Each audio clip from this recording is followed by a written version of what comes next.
Amy. Thank you so much for joining us here at Spotlight. For those who don't know you yet, could you please introduce yourself? Sure. So I'm Amy Grilli. I am the co-founder of which is a platform to help parents go back to work after they've had children. You're fighting with the 5 Hour Club for a 5 hour work day, is that right? That is, yeah. So we work with employers to shape these 5-hour work days, which essentially is a role that can work between the school hours.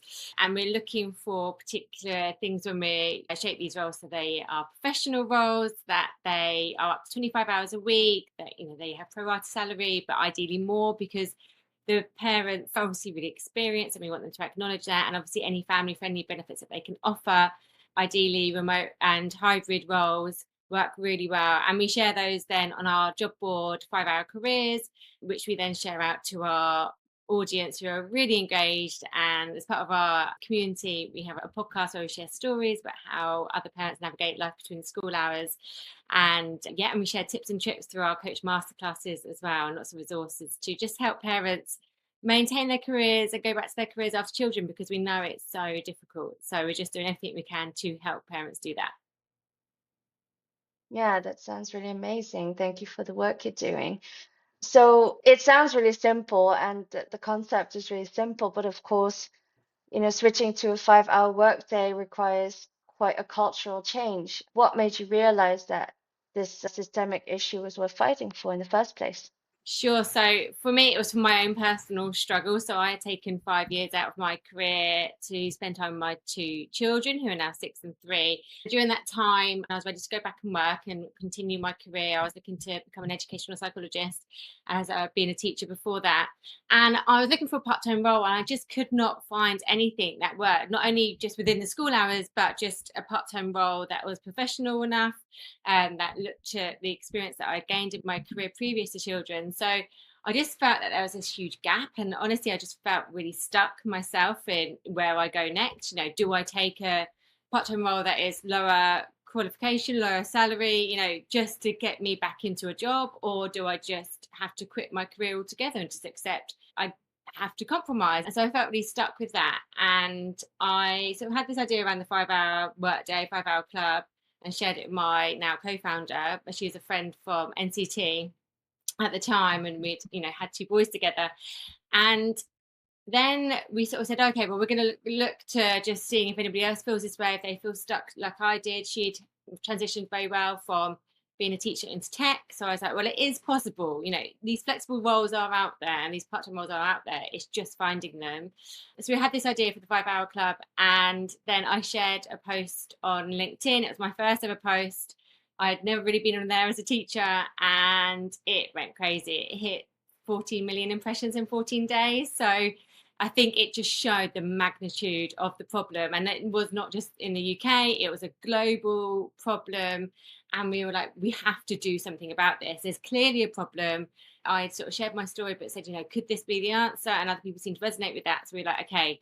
And then what we did was we did a survey, and nearly 2,500 parents over 64 countries responded to that, and they said they wanted a job board. So that's what we did. That was our first point of call. And within 2 months after sharing that post, we created our 5 Hour Careers job board. So it's been a roller coaster ride. It's only been a year. So yeah, I think knowing that so many other people felt this way made me realize it's not just my problem. This is a systemic issue that goes back to the fact that we are not supported in a way for us to be able to go back to our careers. When I say us, I'm mainly talking about women. We're looking at the motherhood penalty here. We're looking about the gender pay gap because we're just not given those opportunities to go back to work in the first place. So yes, that's where it sort of made me realize this is the problem and this is what we're going to have to do something about this. Really cool. I can really see how passionate you are about it. So that's beautiful. With the 5 Hour Club, you're describing parenting as deep work. And as a parent of two toddlers, I can confirm that it is indeed work. And sometimes it's harder work than my full-time job, which is 40 hours a week. How do you think reframing parenting this way could change how companies support working mothers in particular, like you just mentioned, and change how mothers value themselves as well? Yeah, so I had a bit of an identity crisis when my eldest started school. I didn't know what to say at the school gates about who I was, what I did. You know, I was essentially a stay-at-home mum, but that is just not valued in our culture. It's just not valued in our systems at the moment, which is such a shame because it is such important work, and so many of us want to do that deep work. They want to spend that time with our children, but because we essentially have to choose between work and our children, you know, it's that work like you don't have children and have your children like you don't work, and that's just not possible. You know, it's really, it's, we were sold this lie of have it all, and actually it's impossible to have it all. You have to pick and choose, and we don't talk about balance here, we talk about boundaries, you know, finding ways to help mothers in particular create boundaries so that they're able to protect the time that they need with their children, but also find a way to work there and carry on their career. So I think it's about asking employers to do the same. It's to sort of carve out time where they're really thoughtful of the time that parents and women have in the school day and making it match up. We're looking at a 9 to 5 still, which was come along 100 years ago now, and you know, everything has changed since then, and we're still stuck to this 8 hour day, and the school hour is only a 6 hour day. So we have to be thoughtful of the fact that actually we need to change something to work around the time that we do have without our children. And obviously, with the lack of affordable childcare and all of those systems in place, it makes it really hard for you to extend your working day beyond those school hours.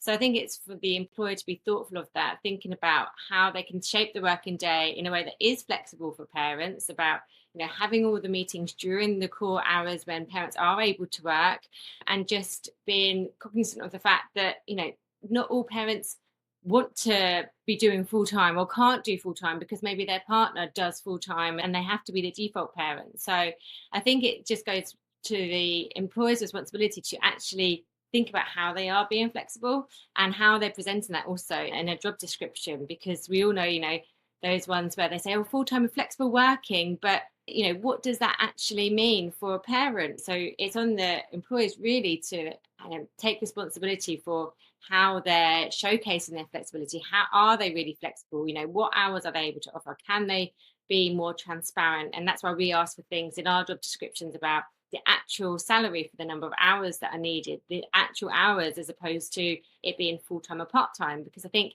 employers think they're opening up the talent pool by offering both of those things, but actually what they're doing is cutting it in half, because lots of those parents, that's a barrier to say, well, like, you know, we know we're going up against a full-time person who maybe doesn't need the flexibility that we do. So it is just about being thoughtful, I think, about really what parents need, because flexibility works both ways. A great HR lead taught me that. And I think if an employer can be flexible, then that parent is going to be flexible back, because they really are grateful for that opportunity to go back to their career. Yeah. And when you're presenting this opportunity to employers, what do you say is in it for them?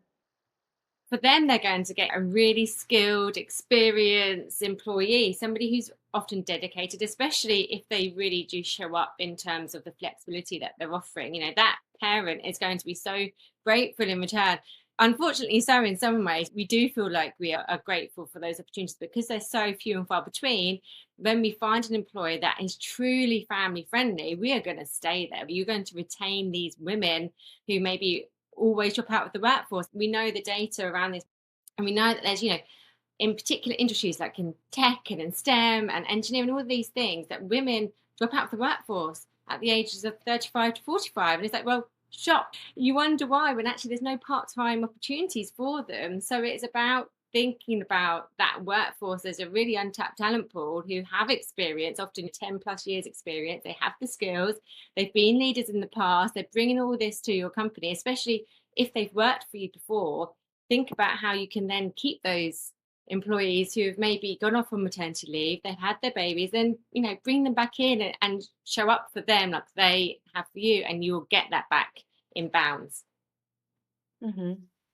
What would you say to a mom who's keen on getting back into the workforce, who's now up against an employer who doesn't really believe in the 5-hour workday, and she has to, let's say, fight for this flexibility? What would you advise her to do? I would say stick to your guns, and I would say be confident and assertive with what you need, because at the end of the day, if you go in and take an opportunity which seems good on the surface but actually isn't really going to be flexible, then you're not going to stay there long term. You're not going to be able to, it's not sustainable. So we often recommend that you share that you want part-time work or you would like flexible hours from the beginning, so that an employer can, if they're going to discriminate against you, they're going to do it straight away. And that's a huge red flag for any parent. And you think, well, actually, I don't want to work for that company anyway. So the best thing you can do is be as transparent as you possibly can as a woman, as a parent, stepping back into the workforce. Be confident in all of the skills that you bring to the table. Create that business case for why actually you can get this much done in this reduced hours, because you're bringing all this experience to the table, and be confident with that. And treat it like a business case, because we know businesses talking money, and but think about the long-term reward that they're going to get from you coming in, even on those reduced hours. They're going to get heaps and bounds of experience. So be proud of that and be confident with that. And I would say treat anybody who questions that and questions how you're going to care for your children and all of those things with caution, and think, well, actually, that's a red flag and I probably don't want to work for them anyway. So just be true to what you really need, and hopefully it will weed out all of the companies that actually you don't want to be working for. Yeah, really great answer, really great advice. And let's say the employer goes, well, this is quite a big step, like when maybe not quite ready to offer something like a 5-hour workday.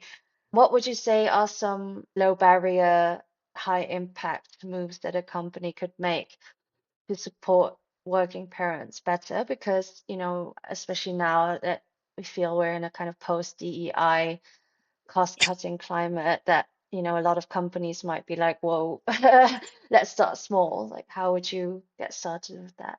One of the easiest things that an employer can do is even just looking at their job posts. So look at their job description and look at, can that role be a part-time role? Is it already a part-time role? And if it is, then just very simply just tweaking some of the wording within that, thinking about, okay, does it have to be a hybrid role? If it is a hybrid role, then what is the minimum requirement of them going into the office? For a lot of parents, they love to go into the office once a week and be flexible, but maybe can you make that, does it have to be 3 times a week? Can it be once a week? Can it be once a month? And think about being really intentional about that hybrid working, so that when that parent does go in, the whole team's coming in and they're getting that collaboration time and that social time to get the most out of that. So that's just a really small tweak in terms of remote hybrid. Because what we found in our survey is actually 99% of parents want the remote and hybrid roles, but when we look at our job board, we found that 3 times more parents apply to remote roles. So can it be a remote role? Just simple things like that. And again, being transparent about the salary that you're offering, look at the specific hours that you need. So, for 25 hours, what is the actual salary, not pro rata FTE? Because although that may seem like a really simple thing, it does create a barrier for somebody then to have to work out what the actual salary will be. Does it make sense for their childcare needs and all of those things? So it's just really simple changes they can start with in their job descriptions, first of all.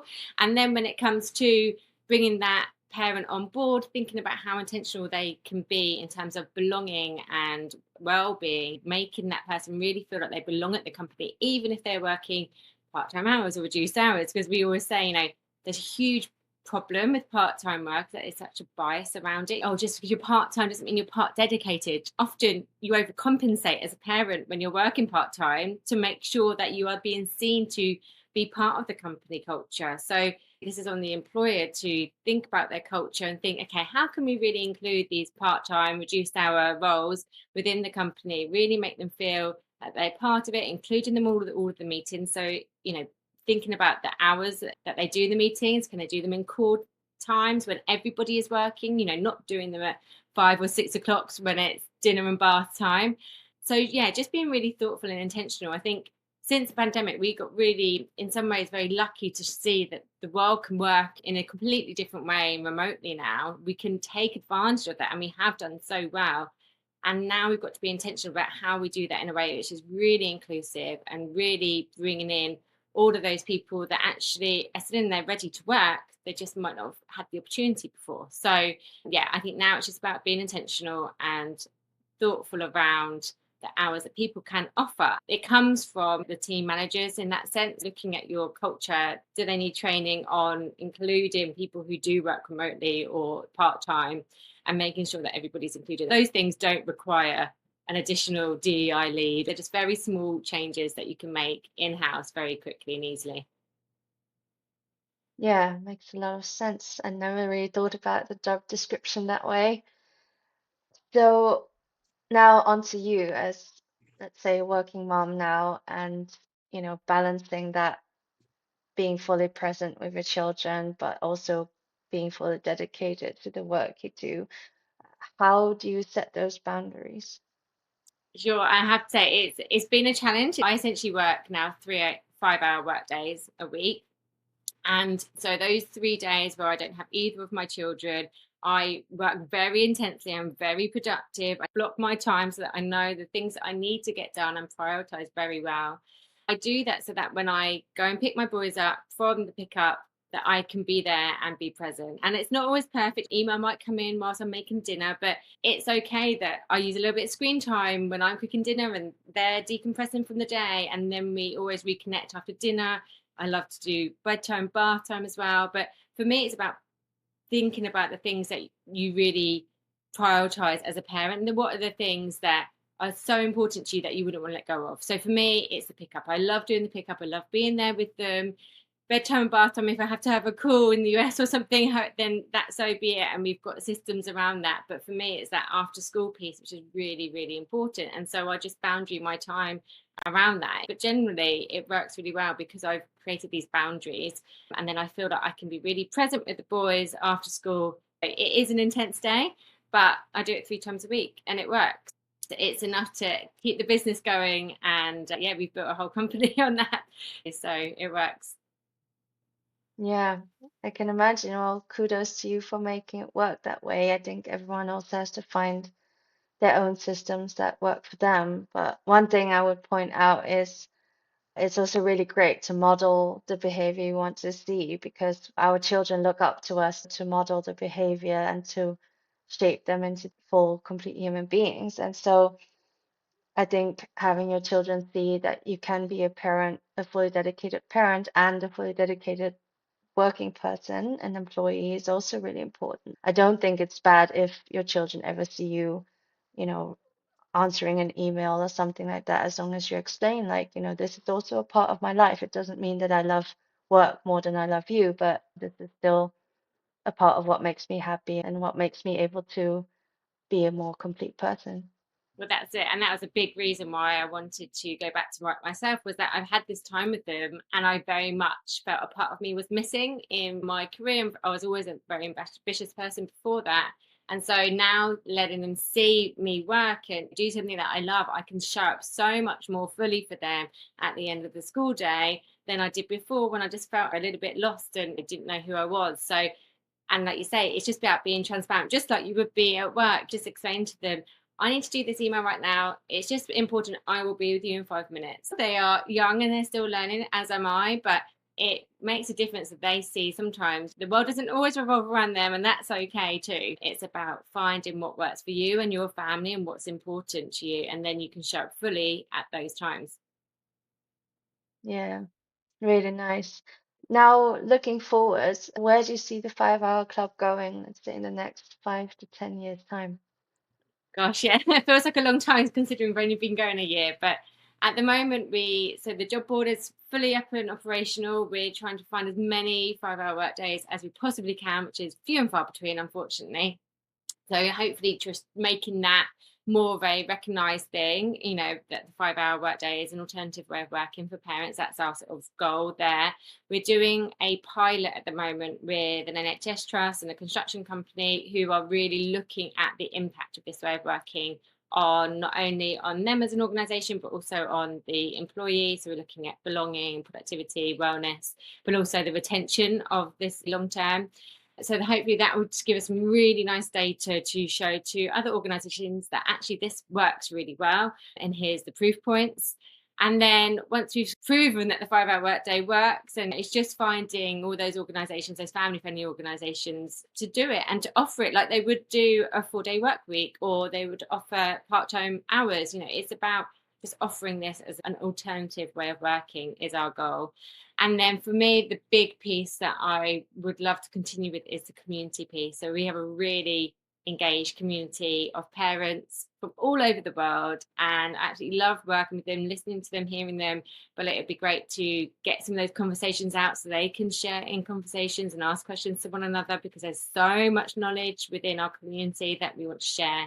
We've just started a coach masterclass series where we're getting experts in to share all of their expert knowledge on, going back to work, confidence, career pivots, the mental load, what you can do about that. We've got ones coming up on boundaries and all of those things. So it's just about bringing in those experts into the community, creating those resources for helping parents go back to work.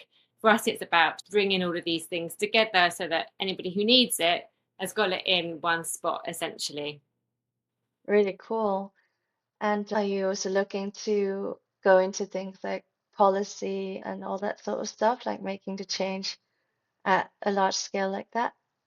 Yeah, so we've already started doing a lot of advocacy work, particularly around the parental leave and paternity leave systems that are currently happening, the employment rights bill. We've been consulting on that because for us, it's really important. You kind of had to have a three-pronged attack, we feel, is that you've got the policy stuff that is going to determine what companies need to do, but then you've got the tangible piece around the jobs that companies can do very easily with very small changes. And then obviously you've got the community piece. So I feel it's really important to come out of our echo chamber, because for us, the paternity leave and the parental leave changes that we'd like to see, that has a huge impact on the motherhood penalty and the gender pay gap. Because if we can see that actually dads can also take that parental responsibility from the beginning, then that will mean that women can then return to work sooner. That will then reduce that gender pay gap. It has a huge impact on businesses. So just things like that with policy, it underpins the foundations for what we're doing sort of up on the surface, as it were. So we really think that those pieces are really important to bring together and to have those conversations out of our little bubble, because, every parent we speak to feels the same, but it's about letting those who maybe don't understand, who have not lived being a default parent, who've not, stopped their career, understand that as well. Mm, really nice. It's much bigger than just us as working parents. And as a working parent myself, let's say I want to support you because I really believe in your vision and in your mission. How can I start supporting you with this change that you're trying to make? I say the biggest thing you can do is just talk to your own employer, talk to other parents who maybe want this kind of work, and just sort of showcasing it as an alternative way of working that really helps parents, get out of that echo chamber too, and talk to people beyond that who maybe don't understand. So I think that, as we said before, that sort of level of understanding is that everybody is starting to empathize with the position that we're in. The really simple thing that a parent can do is, we have a one pager where you can take it to your employer if you're coming back from maternity leave, or you're currently working part-time but the hours are too long in the day that you want to spread it over more days. Take it to them and say, this is a different way of working, this is my business case, this is why I think it would work really well for me as a parent. Another thing that we ask is, if you do find any family friendly employers out there, to bring them to our attention, because we just love hearing about all of the ones who we know we can go to and have a conversation with, who already get it. It's very easy to see the red flags, but the ones who are just doing the great work are often just hidden, getting on with it. So finding all of those great employers, bringing them to our attention so we can reach out to them and find these jobs, really will make a difference too. And just creating that community around you. Create your own 5 Hour Club in your own local area. If you know people who work in a similar way to you, start co-working, start reaching out, bringing that sense of belonging and community in your own space. Because when we bring these things together and these ideas together, that's when we're the strongest, right? If you're one parent, but there might be other parents within your organizations, create a parent network, create a part-time network, create 5 Hour Club network within your organization, to then be a bigger voice. So when you're asking for different benefits for your company, asking for more family benefits, your voice is louder. So just bring as many parents as you possibly can together, I think, is a good start. You've really inspired me to take action now, because I think it's really easy to fall into that trap of feeling stuck and of feeling like you're the only one. Because currently I am in a full-time position and I'm maybe looking to scale down so that it fits my days better and my time management better. But yeah, I would have no idea to go about it. So thank you so much for the tips. And I think it's going to be valuable for a lot of other parents as well. Well, I hope so. Happy to share any of our knowledge or anything we can, particularly on Instagram. We're very strong on there and on LinkedIn. So if you ever want to ask us questions, please feel free to ask us. I'll drop the links in the description. Is there anything that you would want to add? I don't think so. The only thing I would say is just be confident in what you're bringing to the table as a parent. You've got so much experience and skills, but also your new skills that you're bringing as a parent. Bring those, be proud of those, shout about it, because the more that you shout about it, the more that hopefully people will recognize that you can work and be a parent, and that should be celebrated. So be confident and assertive, because hopefully things are changing. I do feel things are starting to change slowly, but I think if we all keep talking about it, then we've got the best chance. Great. Well, on that really optimistic note, thank you so much for coming onto the podcast and sharing your wisdom. And Yeah. yeah, we'll stay in touch. Thanks so much for having me.